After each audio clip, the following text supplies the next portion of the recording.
Good morning, boys and girls. Today is Tuesday, March 24th. We're on our sixth day of online learning, and I hope you're ready to review Lesson 19, as today is our last day for Lesson 19. Yay! All right, so first, let's go over our words to know. Our first word to know is go, and our sentence is we go on a hike.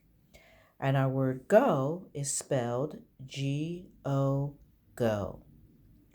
Our second word to know is the word for. And this sentence is, this backpack is for you. And we spell for, F-O-R, for. And we know that for has a bossy R in it because we can't hear the O. The R is taken over. So when we say for, all we hear is the f sound. We don't hear the O sound at all. Our letter for this lesson was the letter D, and our friend Dudley Duck helps us to remember that the D makes what sound? Correct, the D sound. And when we write the letter D, we go around his body from head to toe. One more time, around his body from head to toe. We also learned about past tense verbs in this lesson, and we're going to review some of those some past tense verbs. The sheet you're looking at now, boys and girls, obviously is our big tablet that we normally have in class, but Miss Jackson doesn't have that with her right now. So we're just going to take a look at what it has in my book. So for each of these sentences, we're looking at the past tense of the sentence. And the first sentence says, this morning, 2 black sheep blank grass. All right, so when we have a past tense, we know that it ends with ed. Either we add the ed or just the d. Sometimes in words like drink and see, the words change form completely, like drank or saw. But for this sentence, we're looking at the word munch. This morning, 2 black sheep blank grass. If they already did it, did they munch or did they munched? Correct. This morning, 2 black sheep munched grass. All right, let's take a look at sentence number 2. And sentence number 2 says, a white sheep blank at a bird in a tree. If he already did it, did he looked or look? Correct. He looked. Let me bring that in a little closer. He looked. So a white sheep looked at a bird in the tree. Our third sentence right here, the bird blank loudly at the sheep. If he already did it, did he chirp or did he chirped? Correct. He chirped. The bird chirped loudly at the sheep. And our last sentence, all the sheep blank away from the tree. If they already did it, did they moved or did they move? Correct. They moved with the D away from the tree. All the sheep moved away from the tree. So that's our little review on our past tense verbs. Past tense meaning they already did it. It's in the past. And usually those words have an ed or a d at the end, or sometimes they do change form completely. Alrighty, today we are actually going to look over antonyms. And I have a page here. Antonyms is just a fancy word for opposites. So we're going to be looking at opposites on this page here. So it gives you pictures and it gives you words, so it's very easy for us to determine what the right word would be. We start off with cold. What is the antonym or the opposite of cold? Yep, you see the picture there. It's hot because the sun wouldn't be hot. So we're going to write the word hot in there. So cold, the antonym for cold is hot. Our next word is fast. Bunny rabbits we know are pretty fast. And then our other picture is a turtle. So what would be the antonym for fast? Correct. It would be slow. So we're going to write the word slow here. Bunnies are fast, turtles are slow. Opposites. Here we go. We have a happy face here, and we have that's it, sad face. So sad is the antonym for happy. Next, we have a picture of a dark light bulb, and the opposite is a light bulb. It's all lit up, so light. The opposite of dark is light. And last but not least, we have the word big. And then we have this little baby, and a word that is opposite. The antonym is, that's it, little. Alrighty, so again, these are antonyms.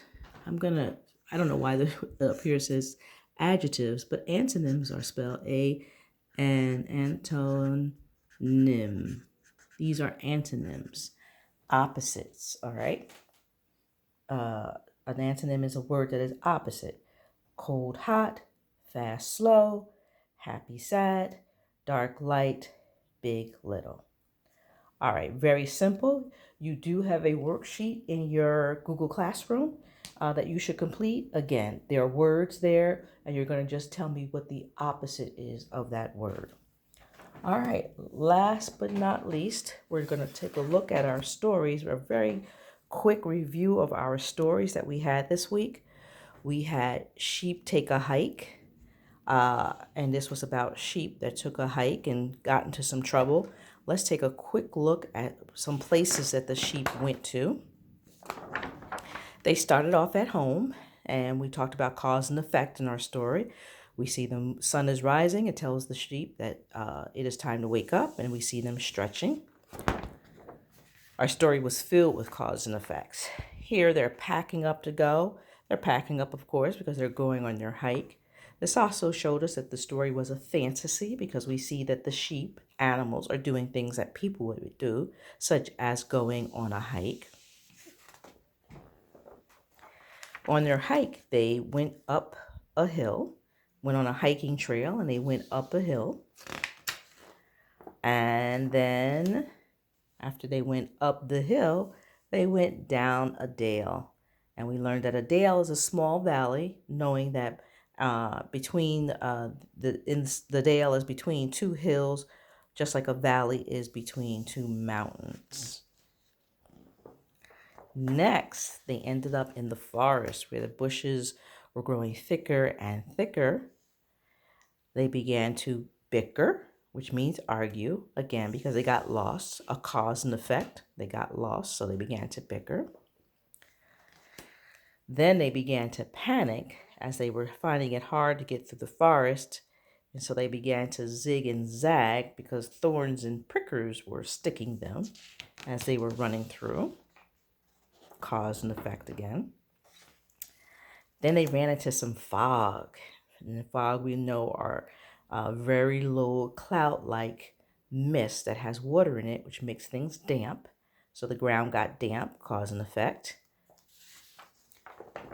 which made them lose their way, and they ended up in a swamp, which is all gooky and mooky, and they lost their compass there. They lost their compass, and so they were not going to be able to find their way. Here they're all stuck in the marsh, in the swampy water. Again, their compass sinks in the mud, and so then they can't find their way back to the path, so they're upset about that. Our friendly little moose eating some leaves. They end up getting out of the swamp by helping each other, and the moose helped them up as well. And so they're in a forest again, and they're looking around, and they start to see their wool all over the place. So they realize they've been in this area before, which helps them to find the path that they were looking for. So that makes them happy, cause and effect, because they found their hiking path they were on. They happily trot their way home. The little rain shower helps them take a bath. And then they find that they are now back home after their little hike that they had. Our second story, we actually had two second stories because they both were traditional tales, fairy tales. The first was the three billy goats Scruff, and it was about three billy goats that had to find their way to be brave because they had eaten all their grass. They needed to cross a bridge to get to the other side to get more grass, and the troll, which was not very nice, wasn't going to let them pass. He wanted to eat them.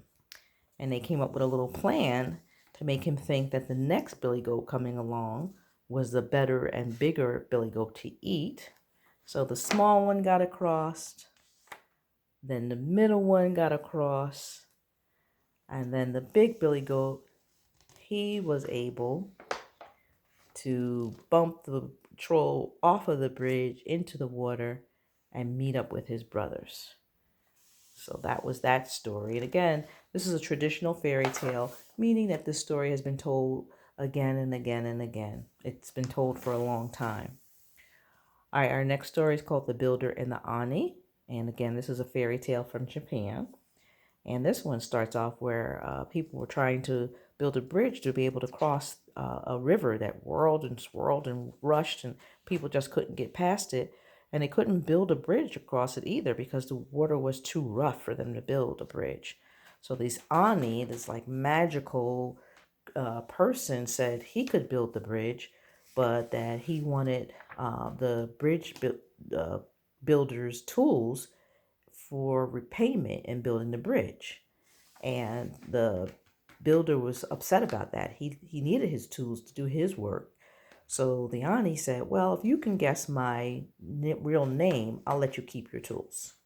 And lucky for the builder, he heard children in the woods singing a song about this Ani and found out that his name was Ani Ruko, and that he learned his real name and was able to keep his tools. So in both these stories, we learned that they are fairy tales, stories that have been told time and time again. And also, they both had bridges in them and mean people in it, and that things didn't work out so well for the mean people. In your journey pages today, you'll be working with past tense words, past tense verbs. So when you complete the sentence, you're looking for a sentence that makes sense with a past tense verb. Also, you'll be working with writing questions that you might have about this story, Sheep Take a Hike. And as you think about the questions that you might have about the story, think about the places they went to. They started off on a hiking trail, they went up and down a hill, they were in a forest, they were in a swamp, ended up back on their path, and then back home. So think about those places that they've been to when you think about the questions you might have. I feel very good about myself today, boys and girls. I was able to tape the entire lesson on one video, not turning it off by mistake. I look forward to speaking with you guys or videotaping for you guys again tomorrow.